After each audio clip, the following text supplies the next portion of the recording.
한국에서 네티즌들을 중심으로 이러한 일본 뉴스는 오히려 환영이라는 이야기가 나오고 있습니다. 바로 일본에서 아베 총리가 원래는 내년까지 임기를 사면임으로 가져가는 것으로 끝내야 하는데 약간의 꼼수를 동원해서 사연임이 가능할지도 모른다는 소식이 들려오고 있기 때문입니다. 아베 총리는 최근 수년간 한국과 외교에서 강대강 국면을 보이며 매우 좋지 않았습니다.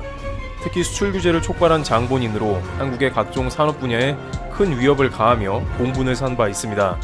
요미우리는 아베 임기가 길어질수록 한국은 수출 규제로 촉발된 국산화라는 가시밭길을 더 오래 걸을 수 있다면서 한국에는 큰 악재이며 양국 간의 역사 문제는 해결될 기미조차 보이지 않는다고 보도했습니다.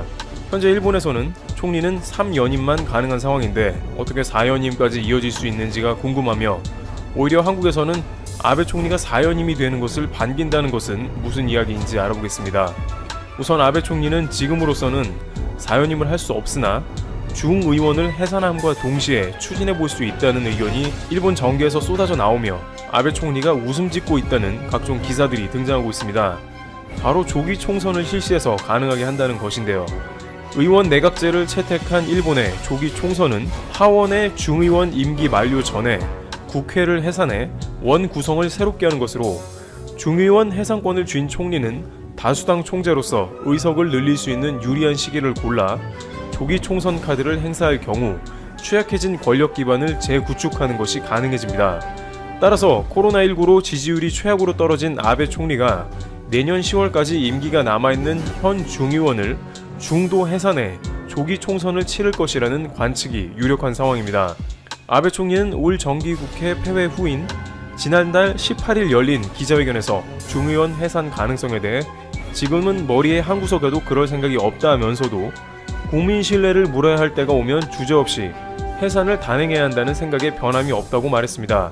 이 말은 아베 총리가 중의원 해산과 관련한 질문을 받을 때마다 반복해온 것이지만 이번에는 주저없는 해산 쪽에 무게가 실렸다는 분석이 나오고 있습니다.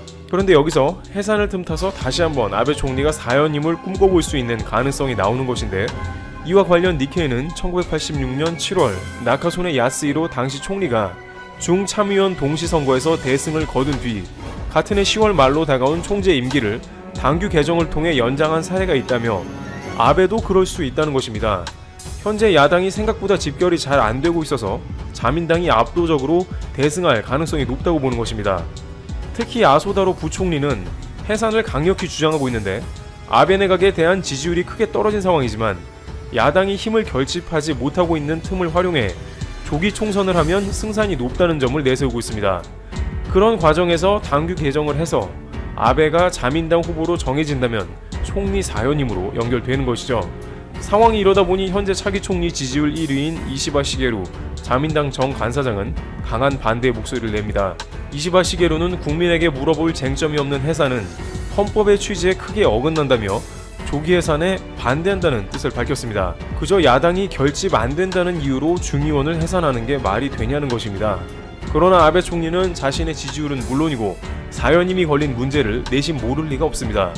따라서 그 어느 때보다 중의원이 해산될 가능성이 높으며 아베 총리가 다시 총리 후보가 될 수도 있습니다. 특히 자민당 내부적으로 이시바 시게루 전 간사장보다 아베 총리와 연계된 파들이 많기 때문에 지지율은 이시바 시게루가 높더라도 자민당 후보는 아베가 될 수 있는 가능성이 오히려 높은 것이죠.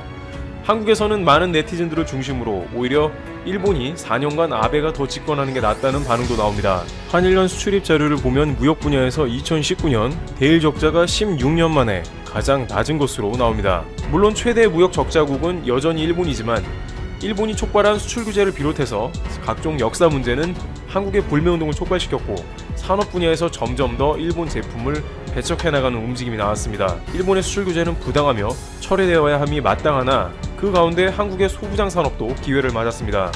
정부가 9일 내놓은 소재 부품 장비 2.0 전략의 핵심은 일본의 수출 규제에 대한 대응 차원을 넘어 소부장 산업의 근본적인 경쟁력을 키운다는 것입니다.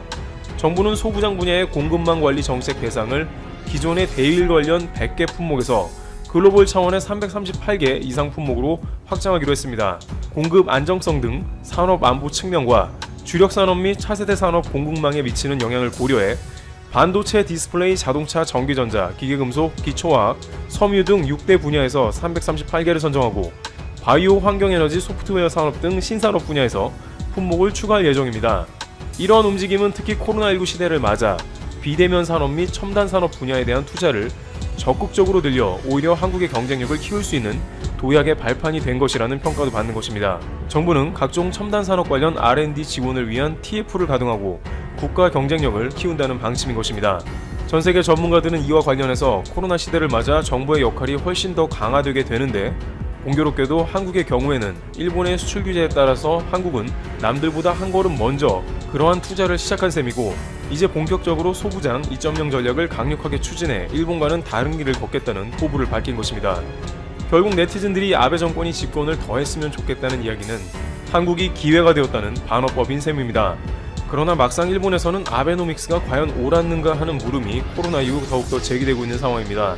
특히 일본은 경제를 살리기 위해서 일본 중앙은행은 돈을 찍어내 일본 주식을 대량으로 매입하고 있으며 코로나 경기 부양을 위해 2,000조 원 이상을 쏟아부을 것으로 보이는데, 이는 일본 정부의 빚이 한계치를 넘은 것입니다.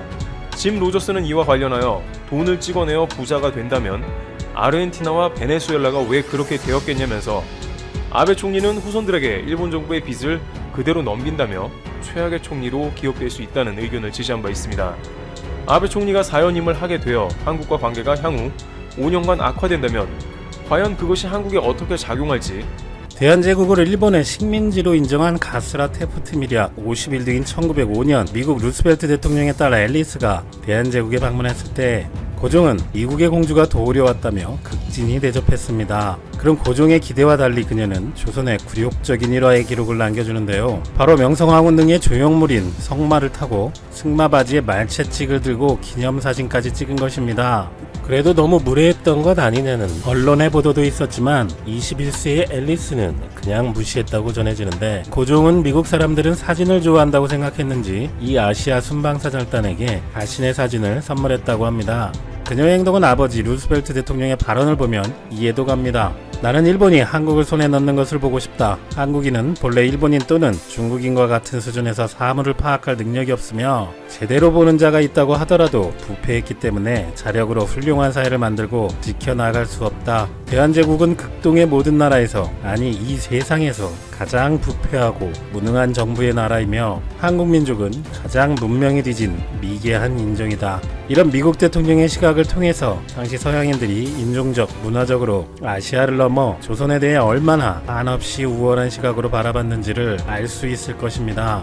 당시는 우리 역사에서도 가장 찌질한 시기였습니다만 문화상대주의라는 의식은 1도 없는 서구의 우월의식만이 보이는 것 같기도 합니다. 하지만 각고의 노력으로 한국은 기적처럼 성장했고 여러 산업과 기술에서 오히려 서구 선진국들을 능가하는 분야도 많아졌습니다. 현대는 경제나 기술 분야의 척도는 거의 숫자로 표현하고 있으니 최소한 산업, 기술 부분에서는 얼토당토 않는 업신여김이나 근거 없는 우월의식을 가지지는 못할 것입니다. 하지만 아직도 수치로 측정할 수는 없겠지만 여전히 문화와 민주주의 같은 가치만큼은 너희는 미개하다고 믿고 싶은 서구의 인식도 있는 것은 사실입니다. 그것을 단적으로 보여주는 관점이 최근 프랑스의 유명 변호사의 기고 중 한국에 대한 내용일 것입니다. 프랑스 대표 경제지 레제코에서 유명 조세 전문 변호사인 비르지니 프라델은 프랑스 정부가 스마트폰 확진자 추적 시스템을 구축하려는 움직임은 개인의 자유를 중시해온 프랑스의 자랑스러운 전통에 부합하지 않는다며 한국의 예를 듭니다. 한국과 대만 두 국가는 개인의 자유라는 측면에서 모범적인 모델이 아니다라고 하며 특히 한국을 비판하는데, 중국은 디지털 감시와 시민어학 기술 개발했고 한국도 이를 따라하고 있다. 수천 명의 한국인들은 학교에서 고발 기술을 배우고 담배꽁초 투기부터 간통까지 동료 시민들의 잘못을 감시하고 고발해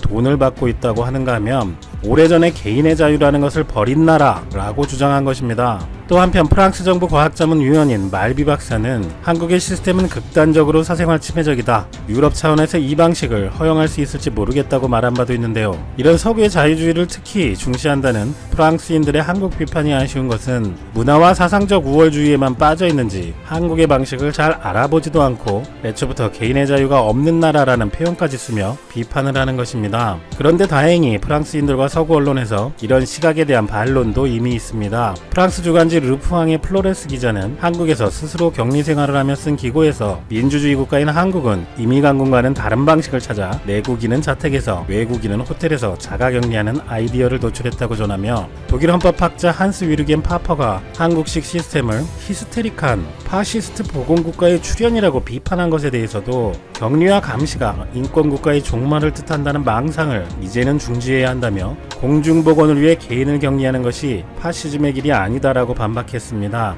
또한 프랑스 등 서방 국가들이 결국 전국민 이동 제한과 국경 봉쇄, 상점 영업 금지 등 전시와도 같은 극단적 조처를 하고 있다며 일부를 격리하는 대신 모든 사람을 감금하는 게 낫다고 주장할 텐가라고 반문했습니다. 그리고 한국의 방식은 인권, 사생활, 이동권을 침해하지 않는 비극적인 상황에서의 시민정신의 실현일 뿐이라고 강조했습니다. 또한 프랑스의 르피가로지 도쿄 특파원인 아르노 기자는 칼럼에서 프랑스 정부가 이동 제한령을 실시해 시민의 기본권인 통행의 자유를 제한한 것을 두고 당신들이 사생활 침해 운운한 것을 기억하나라고 비판을 했고, 특히 아시아 국가에 대한 프랑스 엘리트의 오만 방자함이라는 세균을 박멸하고 우리의 자유에 대해 더 고민할 기회가 됐다면 이번 사태가 조금이라도 유익했을 것이라고 비꼬며 민주주의를 위해 비싼 대가를 치르며 싸운 한국이 이제는 전 세계에서 가장 잘 대처한 모델로 회자되고 있다고 지적했습니다. 또한 프랑스가 지난달 지방선거 결선 투표를 전격 취소한 것을 빗대어 지금 한국인들은 오는 15일 국회의원 선거를 준비 중이다. 프랑스들이여 당신들은 취소된 그 선거를 기억하는가라고 뼈를 때립니다. 이처럼 한국의 선거에 대한 관심도 많이 있는데 영국 파이낸셜 타임스 역시 14일 선거를 치르기로 한 한국 정부의 결정은 아시아의 민주주의 등불로서 한국의 위상을 부각시키고 있다며 태국, 캄보디아, 필리핀 등의 예를 들어 권력 장악을 위해 위기를 이용하는 다른 아시아 국가들과 대조적이라고 평가했습니다. 뉴욕타임스도 철저한 방역하에 치러진 지난 주말 사전투표소 분위기를 전했으며 블룸버그 통신도 한국은 이 사태에서 총선을 치르는 첫 번째 주요국이고 이번 총선이 봉쇄령 없이 통제한 한국의 접근 방식에 세계가 찬사를 보내는 가운데 치러진다고 전한 바 있습니다. 그런데 프랑스는 수많은 사상자가 나온 이후에도 저런 스머프 축제를 진행했던 모습을 보면 참여한 사람뿐만 아니라 이 시국에 저런 행사를 기획한 사람, 그것을 제재하지도 않은 사람들은 과연 자유와 방종을 구별할 수 있는지 의문입니다. 외출 자제 공고에도 너무도 프랑스인들이 말을 안 들어먹으니 마크롱 대통령이 이동금지령을 내렸었죠. 전 국민의 외출을 금지하고 나가고 싶으면 집 밖 외출 사유서를 작성하게 했었습니다. 여기에 당연히 그 소중한 개인정보와 나가야 되는 사유, 어디를 가는지 다 적어야 하며 거짓으로 작성하면 범죄가 될 뿐만 아니라 항상 이 종이를 휴대하고 다녀야 하고 경찰 검문에 적발을 될 경우 18만원까지 벌금을 내야 합니다. 한국을 비난하는 그 프랑스인 변호사는 이런 상황에서 왜 프랑스 혁명을 일으키지 않는지 묻고 싶네요. 대통령의 이동제한령 전날 오히려 술집, 공원, 카페에 폭주한 프랑스인들은 자신들의 그런 성향은 자유주의를 대변한다고 생각하는 것인지 그런 무책임함 때문에 프랑스에는 생명을 잃은 1만 3천여 명이 있고 이동과 여행 전면 금지, 약국과 슈퍼마켓, 주유소 등을 제외한 모든 상점의 영업도 중단되어 국민들의 자유가 희생당하는 것은 도대체 무슨 상황인지, 그러면서 어떤 봉쇄도 상점의 폐쇄도 이동에 제한도 없는 한국에게 자유가 없는 나라라고 한다는 것도 우스울 뿐입니다. 하지만 산업, IT 기술 같은 분야에서는 객관적인 지표가 있어 이제 한국을 인정하지 않을 수 없는 것과 같이 일부 아직 우월주의를 가진 서구인들이 있음에도 이번 사태를 계기로 한국의 민주주의와 자유주의를 훼손하지 않고 성공한 관리에 찬사를 보내고 인정하는 측이 더 많은 것은 분명합니다. 물질적인 부분뿐만 아니라 이런 문화, 정신적인 부분에서도 한국을 인정하는 계기가 되고 있다고 보입니다. 그 증거로 다행히 자유를 그렇게 사랑하는 프랑스에서도 제정신인 사람들은 있어서 10일 프랑스 측의 제안으로 개최된 한국 기재부와의 화상 세미나에 주한 프랑스 대사, 프랑스 현지 정치인, 관료, 언론, 기업인 등 400여 명이 온라인으로 참여했고 한국의 3T+P, 즉 진단, 추적, 치료, 시민 참여 방식과 의약품에 대한 지원을 요청했다고 하니 말이죠. 그리고 최근 한국의 신용부도 스와프 프리미엄은 5년 만에 프랑스보다 낮아졌습니다. 참고로 CDS는 크레딧 디폴트 스왑의 약자로 투자자 입장에서 채권의 부도 위험을 피할 수 있는 파생 금융 상품의 하나이고, 여기에 프리미엄이라는 말을 붙인 CDS 프리미엄은 부도 위험을 제3자에게 넘기는 데 따른 수수료를 의미합니다. 예컨대 투자자가 일정한 CDS 프리미엄을 지불하고 CDS를 사면 관련 채권이 부도가 나더라도 투자 금액을 그대로 되돌려받을 수 있는 것이고, 반대로 관련 채권이 부도가 안 나고 정상적이라면 CDS를 판매한 금융회사는 CDS 프리미엄을 수입으로 얻게 되는 것입니다. 당연히 이 숫자가 낮을수록 해당 채권의 부도가 날 위험은 적게 평가되는 것이죠. 보통 정부가 발행하는 5년물 국채의 프리미엄을 평가하는 것인데 이 숫자는 무수히 많은 원인에 따라 결정되는 것이겠지만 최근에는 최대 이슈인 현 사태를 해당 국가가 어떻게 관리하고 있는가도 중요한 변수로 자리 잡은 추세입니다. 자유주의 같은 비물질적인 것은 수치로 하기 애매하다고 말씀드렸습니다만 시사멘터리는 지금 이 순간만큼은 한국의 민주적이고 투명하고 효과적 방식이 프랑스를 비롯한 선진국들보다 높이 평가받고 있는 것이라 생각됩니다. 또한 말도 많았던 한국 키트의 미국 수출이 14일 실행됩니다.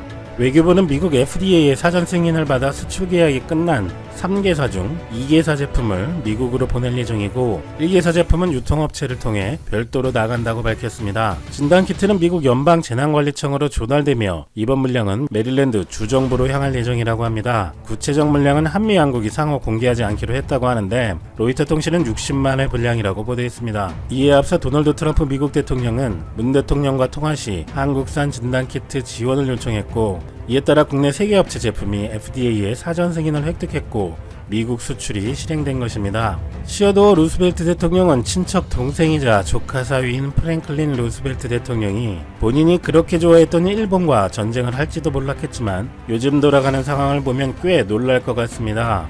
본인과 상당히 유사하다고 평가받고 있는 후임 대통령 중 트럼프라는 사람이 다급하게 키트를 요청한 곳이 다름 아닌 한국이라는 사실에 말입니다. 한국인들은 일본과 같은 수준에서 사물을 판단할 수도 없다고 평가했었고 한국 민족은 가장 문명이 뒤진 미개한 인종이다라고 평가했었던 바로 그 한국인들이 훌륭한 의료키트를 먼저 개발했고 수량도 남아도는데 그 대단했던 미국은 지금 키트가 부족해서 한국에 요청하고 있으니 루스벨트가 이 광경을 봤다면 놀라 뒤로 자빠지지 않을까요? 자기 이름을 딴 항공모함이 베트남에 갔다가 온팡 뒤집어 쓴 소동은 애교로 보이겠지만요.